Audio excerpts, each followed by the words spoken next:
Assalamualaikum warahmatullahi wabarakatuh.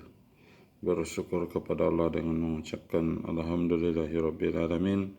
Berselawat kepada baginda Rasulullah Muhammad SAW dengan mengucapkan Allahumma sholli ala Sayyidina Muhammad wa ala ali Sayyidina Muhammad. Di dalam kesempatan yang baik ini, tanggal 22 Mei tahun 2022, saya akan membagikan tazkirah mengenai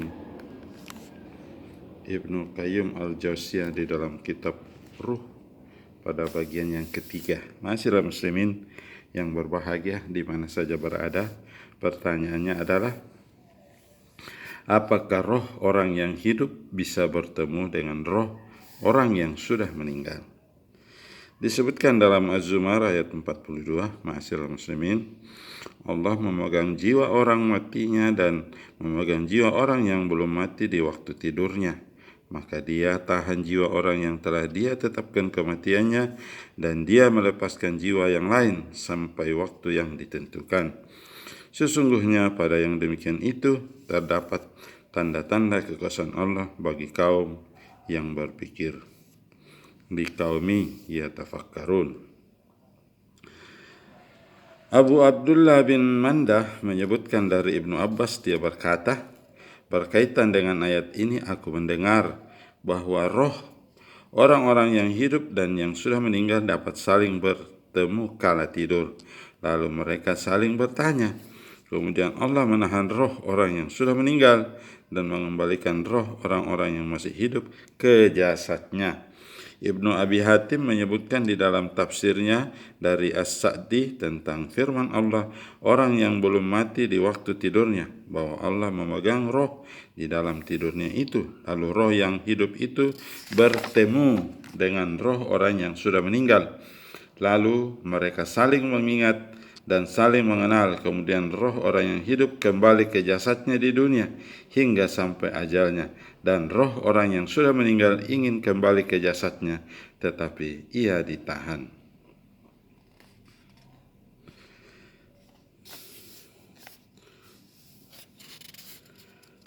Pertemuan antara roh orang yang hidup dan roh orang yang sudah meninggal menunjukkan bahwa orang yang hidup bisa melihat orang yang sudah meninggal pada waktu tidur atau mimpi, sehingga orang yang hidup bisa mencari kabar dari orang yang sudah meninggal, dan orang yang sudah meninggal bisa mengabarkan apa yang tidak diketahui oleh orang yang hidup, sehingga kabar itu pun menjadi sinkron. Roh orang yang sudah meninggal itu juga bisa mengabarkan apa yang sudah lampau dan yang mendatang. Bahkan boleh jadi ia mengabarkan harta yang pernah dipendamnya di tempat tertentu yang tidak diketahui oleh siapapun selain dia. Atau boleh jadi dia mengabarkan hutang yang belum dilunasinya, lalu ia menyebutkan bukti dan saksi-saksinya. Yang lebih jauh dari gambaran itu semua, bahwa roh orang yang sudah meninggal bisa mengabarkan suatu amalan yang tidak pernah diketahui siapapun yang lebih hebat lagi. Ia bisa mengabarkan kepada orang yang hidup, engkau pernah menemui kami pada waktu ini dan itu. Dan memang begitulah kenyataannya. Boleh jadi roh itu mengabarkan beberapa urusan yang memberikan kepastian kepada orang yang hidup, karena memang tidak seorang pun yang mengetahuinya. Telah disampaikan dalam kisah As-Sabihin Samah yang sudah meninggal dan perkataannya kepada Auf bin Malik. Begitu pula kisah Sabit bin Qais bin Sammas dan beberapa pengabaran yang disampaikan kepada orang yang mimpi bertemu dengannya berkaitan dengan baju besinya dan hutangnya yang belum dilunasinya. Hal serupa terjadi pada kisah Sedekah bin Sulaiman al-Jafari. Pengabaran-pengabaran anaknya kepadanya tentang apa yang dilakukannya setelah dia meninggal. Begitu kisah Sahbib bin Saibah dan perkataan ibunya setelah dia meninggal. Semoga Allah memberi balasan kebaikan kepadamu, karena dia telah menalkini ibunya dengan kalimat La ilaha illallah ketika meninggalnya. Begitu pula kisah Al-Fadil bin Al-Muwaffiq beserta anaknya dan pengabaran-pengabaran bahwa dia mengetahui kedatangannya. Ma'asyiral muslimin, Said bin Al-Musayyab berkata, Abdullah bin Salam bertemu dengan Salman Al-Farisi. Masing-masing berkata kepada yang lain, "Jika engkau meninggal lebih dahulu daripada aku, maka temuilah aku dan kabarkanlah kepadaku apa yang engkau dapatkan dari Rabbimu. Dan jika aku mati lebih dahulu daripada dirimu, maka aku akan menemuinya dan mengabarkan hal serupa kepadamu." "Apakah yang sudah meninggal dapat bertemu dengan orang yang masih hidup?" tanya yang lain. "Benar, roh mereka ada di surga dan pergi menurut kehendaknya," jawabnya. Said menuturkan, maka setelah Fulan meninggal dunia, dia menemui temannya dalam tidur, seraya berkata, "Tawakal engkau dan terimalah kabar gembira, karena aku tidak melihat suatu balasan seperti balasan karena tawakal." Jadi ma'asyiral muslimin, pengabaran daripada ruh bahwa tawakal adalah salah satu balasan yang sempurna di alam yang telah disampaikan oleh Said. Al-Abbas bin Abdul Muttalib berkata, "Aku benar-benar ingin bertemu Umar dalam mimpi, sebab terakhir aku bertemu dengannya hampir setahun yang lalu. Maka ketika aku benar-benar bermimpi bertemu dengannya dan dia sedang mengusap keringat di dahinya, dia berkata, 'Inilah waktu kosongku, hampir saja tempat semayamku berguncang, kalau tidak karena aku bertemu orang yang penuh belas kasih.' Ketika Suraih bin Abid As-Samali hampir mendekati ajal, Kidafaib bin Al-Haris masuk ke dalam rumahnya dengan sikap yang amat serius, seraya berkata, 'Wahai Abul Hajjaj, jika engkau bisa menemui kami setelah engkau meninggal dunia, lalu engkau mengabarkan apa yang engkau lihat, maka lakukanlah.'" Jadi ma'asyiral muslimin, ini sahabat berbicara dengan sahabatnya yang akan meninggal. Setelah Suraih meninggal dunia sekian lama, barulah Qudaib mimpi bertemu dengannya. Qudaib bertanya, "Bukankah engkau benar-benar telah meninggal?" "Begitulah," jawab Suraih. "Bagaimana keadaanmu sekarang?" tanya Qudaib. "Rabbi kami mengampuni dosa-dosa kami dan tidak ada yang mendapat siksa kecuali Al-Ahrad," jawab Suraih. "Siapa yang dimaksud Al-Ahrad itu?" tanya Qudaib. "Orang-orang yang dituding dengan jari orang banyak karena sesuatu," jawab Suraih. Abdullah bin Umar bin Abdul Aziz berkata, "Aku mimpi bertemu ayahku. Setelah beberapa lama ayah meninggal dunia, yang seakan-akan dia sedang berada di sebuah taman. Ayah menyodoriku beberapa buah yang kutakwil sebagai anak. Aku bertanya, 'Apa amal yang paling utama menurut apa yang dilihat ayah?' 'Istighfar, wahai anakku,' jawabnya." Jadi ma'asyiral muslimin, menurut si mayat yang sudah meninggal dan bertemu dalam mimpi, istighfar adalah amalan yang utama. Maslamah bin Abdul Malik mimpi bertemu dengan Umar bin Abdul Aziz setelah dia meninggal dunia. Dia bertanya, "Wahai Amirul Mukminin, aku bertanya-tanya, bagaimana keadaan engkau setelah meninggal dunia?" "Wahai Maslamah, inilah waktuku yang kosong. Demi Allah, aku tidak ada waktu istirahat kecuali saat ini saja," jawab Umar bin Abdul Aziz. "Lalu di mana engkau berada, wahai Amirul Mukminin?" tanya Maslamah. "Aku bersama para pemimpin petunjuk di surga Aden," jawab Umar bin Abdul Aziz. Salih Al-Barat berkata, "Aku mimpi bertemu Sarara bin Aufa setelah dia meninggal dunia. Aku bertanya, 'Semoga Allah merahmatimu, apa yang ditanyakan kepadamu dan apa pula jawabanmu?' Karena dia berpaling, aku bertanya lagi, 'Apa yang diperbuat Allah terhadap dirimu?' Dia menjawab, 'Aku dimuliakan karena kemurahan dan kemuliaannya.' Bagaimana keadaan Abu A'la bin Yazid, saudara Mutharrib?" tanyaku. Dia menjawab, "Dia berada di derajat yang tinggi." "Apa amal yang paling baik di sisi kalian?" tanyaku. Dia menjawab, "Tawakal dan tidak berangan-angan yang muluk-muluk." Jadi ma'asyiral muslimin, dalam kisah kitab Syekh Ibnu Qayyim Al-Jauziyah ini ada dua jawaban mayat yang terkonfirmasi bahwa tawakal adalah amalan yang paling disukai di sisi Tuhan. Ma'asyiral muslimin, kita lanjutkan. Malik bin Dinar berkata, Aku mimpi bertemu Muslim bin Yasar setelah dia meninggal dunia. Aku mengucapkan salam kepadanya, tetapi dia tidak menyahut. Aku bertanya, mengapa engkau tidak menjawab salamku? Dia menjawab, aku adalah orang yang sudah mati, maka bagaimana mungkin aku bisa menjawab salammu? Apa yang engkau temui setelah meninggal dunia? Tanyaku. Demi Allah, aku menemui guncangan dan gempa yang dahsyat. Lalu apa setelah itu?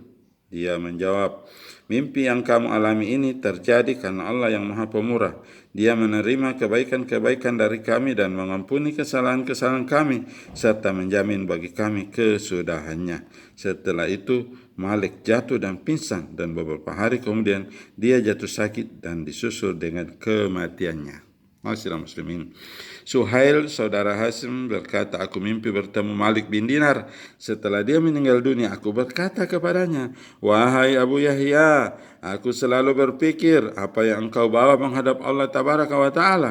Dia menjawab, aku datang sambil membawa dosa yang banyak, lalu dosa itu diampuni karena baik sangka kepada Allah. Jadi ma'asyiral muslimin, berbaik sangka kepada Allah juga itu penting dari konfirmasi jawaban Malik bin Dinar radhiyallahu anhu. Setelah Raja bin Hawiyah meninggal, istri Abid mimpi bertemu dengannya. Maka istri Abid bertanya kepadanya, wahai Abu Mikam, kemanakah kalian menuju? Raja menjawab, kepada kebaikan, tapi setelah meninggalkan kalian, kami kaget dan kami mengira kiamat telah tiba. Kalian kaget karena apa? Tanya istri Abid. Dia menjawab, Al-Jarrah dan rekan-rekannya masuk surga sambil membawa beban mereka sehingga mereka berjubel di pintu surga. Jamil bin Murrah berkata, Maurik Al-Hajjali sudah kuanggap seperti saudara dan sekaligus rekan. Satu hari aku berkata kepadanya, siapapun di antara kita yang lebih dulu meninggal, maka dia harus menemui yang lain, lalu mengabarkan apa yang dialaminya. Ternyata Maurik yang lebih dulu meninggal. Tak lama setelah itu, istriku mimpi bertemu dengannya, yang seakan-akan dia menemui kami seperti yang biasa dia lakukan semasa hidupnya. Dia juga mengetuk pintu seperti yang biasa dia lakukan. Istriku berkata, aku bangkit untuk membukakan pintu baginya seperti biasa kulakukan jika dia datang, lalu katakan kepadanya, masuklah wahai Abul Murtamar dan hampirilah pintu saudaramu. Dia berkata, bagaimana aku bisa masuk sementara aku sudah meninggal? Aku datang hanya untuk mengabarkan kepada Jamil tentang apa yang diperbuat Allah terhadap diriku. Beritahukanlah kepadanya bahwa Allah menempatkan aku di dua kuburan. Ketika Muhammad bin Sirin meninggal dunia, maka sebagian di antara rekannya ada yang merasakan kesedihan yang amat mendalam. Saat tidur, dia mimpi dan melihat Muhammad bin Sirin dalam keadaan yang baik. Seraya berkata, wahai saudaraku, aku sudah melihatmu dalam keadaan yang membuatku gembira. Lalu apa yang terjadi dengan Al-Hasan?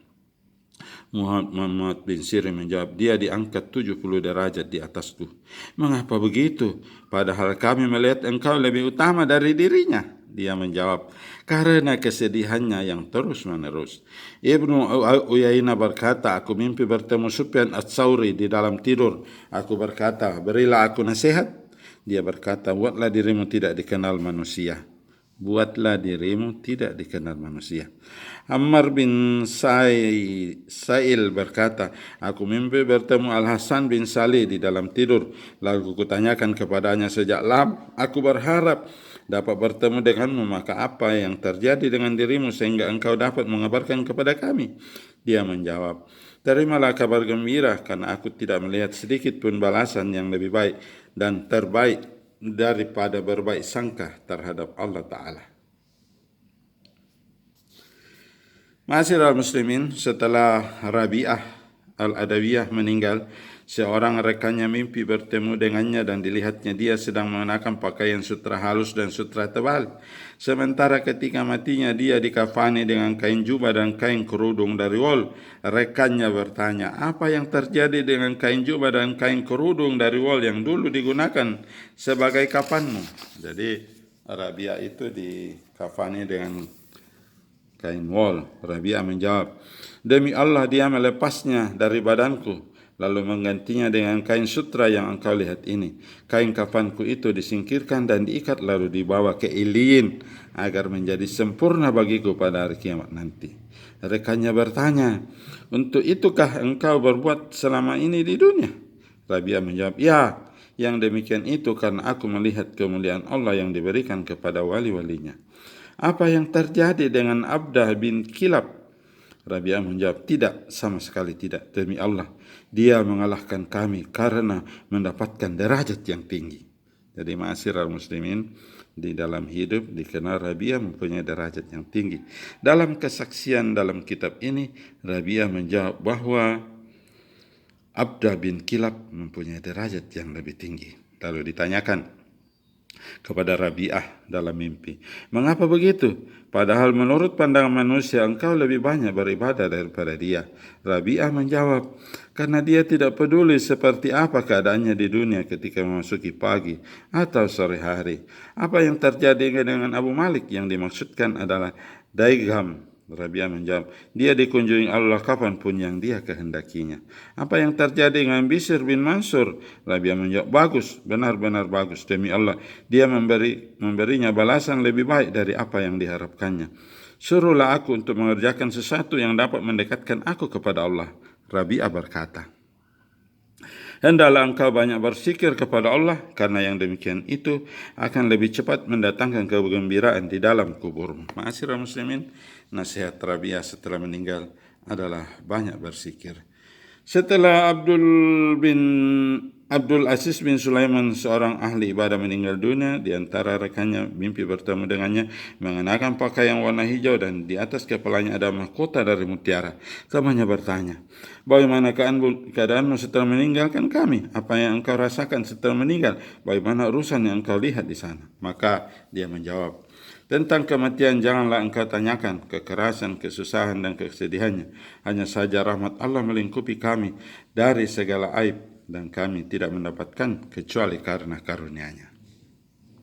Ma'asyiral muslimin, begitulah sementara tentang kitab Ruh yang ditulis oleh Syekh Ibnu Qayyim al-Jauziyah pada halaman 40-an sampai 50-an yang membahas tentang ruh orang-orang saleh menjawab pertanyaan ruh orang-orang yang masih hidup dalam mimpi. Semoga memberi manfaat. Nanti kita sambung lagi. Saya Al-Fakir Samyun Ahmad dari Bumi Batara Goa membagikan. Jangan lupa like, subscribe, dan nyalakan lonceng notifikasinya. Assalamualaikum warahmatullahi wabarakatuh.